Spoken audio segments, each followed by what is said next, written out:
What is going on, everybody? What is going on? The Catch fam, my name is John Dawson, and in today's video, we are going to be hopping into players that I am panicking on as we approach week 15 in the first rounds of the fantasy playoffs for the 2022 fantasy football season. If you guys do enjoy today's content, be sure to hit that like button on the way in. Hit that subscribe button. Of course, if you're new to the channel, it really does help us out when you guys hit that like and consider subscribing, and please feel free to drop any comments, questions, concerns pertaining to the 2022 fantasy football season down below.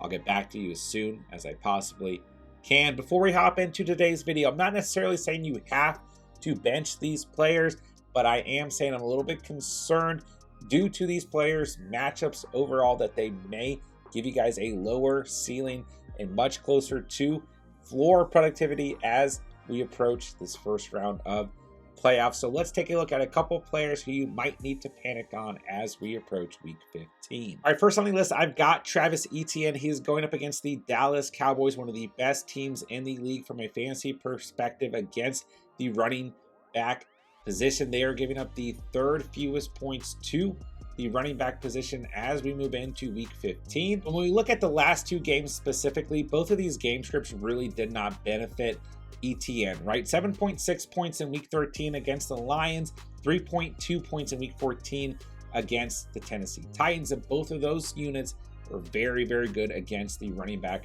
position. And like I said, those game scripts did not benefit the running back position for the Jacksonville Jaguars, and I think here in week 15 we're going to get another game script where the passing game is focused on and the emphasis for the Jaguars, especially with what we've seen out of Trevor Lawrence in the last 2 weeks. So I think that ETN is in a position against a tough Cowboys run defense and in a position where it's going to be in a bad game script that I just don't see a very good ceiling whatsoever for ETN. If you have other options at the running back position, I would definitely consider them over ETN. I just am not a huge fan of him against the Dallas Cowboys as we approach week 15. All right, next up on the list, we've got JAMAAL Williams of the Detroit Lions coming in as your RB14 overall in fantasy football. But when we look at the last 2 weeks, really his productivity has been down. 3.7 points against the Minnesota Vikings in week 14, 9.5 fantasy points in week 13 against the Jacksonville Jaguars. It's worth noting he had 16 touches in week 14. He still had a touchdown in week 13, but we've also seen DeAndre Swift look a little bit better overall. Swift had a tough week in week 14. Overall, that game script did not benefit the running back position for the Lions. They were slinging the football all over the place, but in week 13, DeAndre Swift had 21.1 fantasy points. So at the end of the day, we know we have a committee. We know that JAMAAL Williams is absolutely touchdown dependent. Don't get me wrong, when he has scored touchdowns, he has given you very good fantasy stat lines. On top of that, the Jets are the 10th best team against the running back position from a fantasy perspective. So this is a tough matchup for JAMAAL Williams at the end of the day. It's an away game, and I just don't love the game script. I think that this is going to be a game where the Lions, continue to focus on throwing the football because that has been what's been working for them as of late. Like always, if you have better options, you probably want to consider them. I'm not saying you have to bench JAMAAL Williams, but I don't see a very high ceiling for Williams as we approach week 15. All right, moving on to the wide receiver position. Amon-Ra St. Brown has been an absolute monster this season. He's played very, very good football. He's your wide receiver 6 in fantasy football right now. We're sticking with the same matchup that we just spoke about, and I do believe that the Lions are going to throw the football a lot in this game. I think that Amon-Ra will get very good volume in this game. Don't get me wrong, but he draws a very tough matchup against Sauce Gardner, and I've seen enough of your guys' rosters out there where you have several options at the wide receiver position, and you may have options that you can consider over Amon-Ra who maybe bring a little bit of a better ceiling. Amon-Ra had 13.4 fantasy points last week, 9 targets, 6 receptions, 68 receiving yards. I won't be surprised if he has a similar stat line this week against the Jets, but I don't think you're going to get some of those performances he was giving you in earlier weeks. 34.6 in week 13, 27.9 in week 12, 22.1 in week 10. I think that Gardner is going to play very well against St. Brown in this matchup. Once again, I'm not saying you have to bench Amon-Ra. He's been great this season. He's given us a ton of productivity. He's an absolutely skilled player but I would temper your expectations as we move into week 15. Next up on the list, we've got Hollywood Brown going up against the Denver Broncos. I'm really worried about Hollywood Brown overall with Colt McCoy at quarterback. I just don't think he has that same chemistry that Kyler Murray and Hollywood Brown have established since their college days. Brown looked really good earlier in the season as the primary receiver for Kyler Murray and the Arizona Cardinals.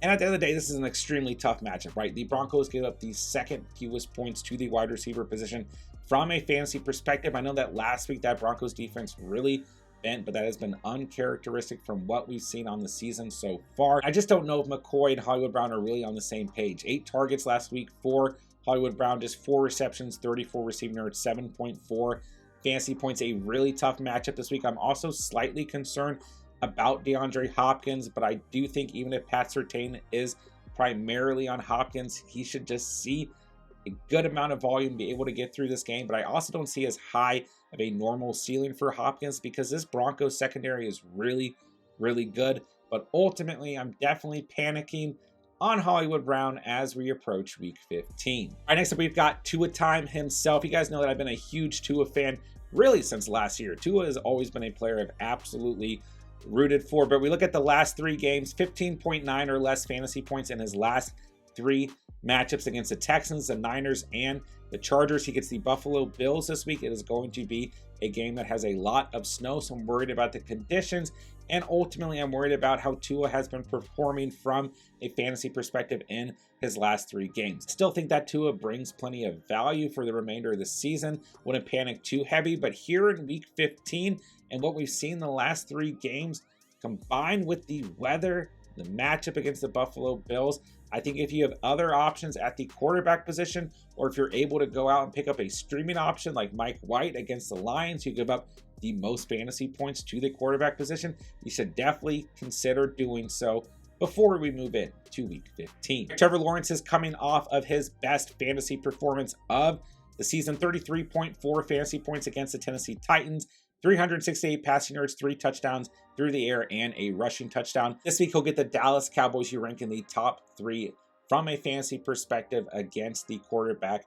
position. Overall, Lawrence has had a good season, all things considered. Your quarterback 8 so far on the year. I've got a lot of respect for Trevor Lawrence. He's been a player I've really encouraged you guys to stream throughout the year, and he's been very rewarding, but this Dallas Cowboys defense is not the Tennessee Titans defense. So I do not necessarily like Trevor Lawrence. I think he's going to heavily regress from what he did last week against the Tennessee Titans.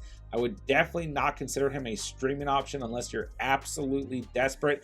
And let's face it, this Cowboys defense has been really, really good overall and very good against the quarterback position. So definitely pump the brakes on Lawrence as we move into week 15 unless you do not have better options. All right, Mark Andrews draws a really tough matchup against the Cleveland Browns this weekend, a team in the top 5 against the tight end position so far on the year. On top of that, Lamar Jackson has been ruled out officially for week 15. Tyler Huntley has clear concussion protocol, but is still questionable going into the weekend at the time that I'm recording this. So we don't necessarily know who's going to be playing quarterback for the Baltimore Ravens. And even though Andrews comes in as your tight end 2 overall on the season, he has still been a risky and volatile option at the tight end position. So just due to the uncertainty at the quarterback position and due to the tough matchup, I would put Mark Andrews in the panic category. If you have better options that you're more confident in terms of streaming, or even just a player that you have rostered like a Pat Freiermuth and Dalton Schultz. I've seen a lot of rosters out there with you guys who own Mark Andrews and a pretty solid tight end 2 as well. I would probably consider them over Mark Andrews. I know a lot of you guys have been coming to me with questions about Mark Andrews this week. I will pump the brakes in an away game against a Cleveland Browns defense that plays well against the tight end position, and with a questionable quarterback start for the Ravens in week 16 against Atlanta and week 17 against Pittsburgh. I think Andrews definitely has a better chance to bounce back, but here in week 15 in the first rounds of the playoffs, I don't necessarily think I would risk starting Andrews as we approach week 15. All right, last but not least, I've got Evan Engram. I hate to be the bearer of bad news, but Evan Engram is going to heavily regress from what he did last week against the Tennessee Titans. I still think he's a decent start. He literally moved up to tight end 4 so far on the season after that 39.2 fantasy point performance last week, but the Cowboys gave up the second fewest points to the tight end position from a fantasy perspective. We talked about Trevor Lawrence. We talked about Travis Etienne. This is a much tougher matchup for the Jaguars overall. I still think they're a good enough team to have some productivity within this game. I just don't think Evan Engram is going to bring the ceiling that some of you guys out there are expecting. I think he's a pretty safe floor option, but when we look at the last 3 weeks, before he faced the Detroit Lions, who are very bad against opposing tight ends, and the Tennessee Titans, who are also very bad against opposing tight ends, he had 1.4 points, 4.4 points,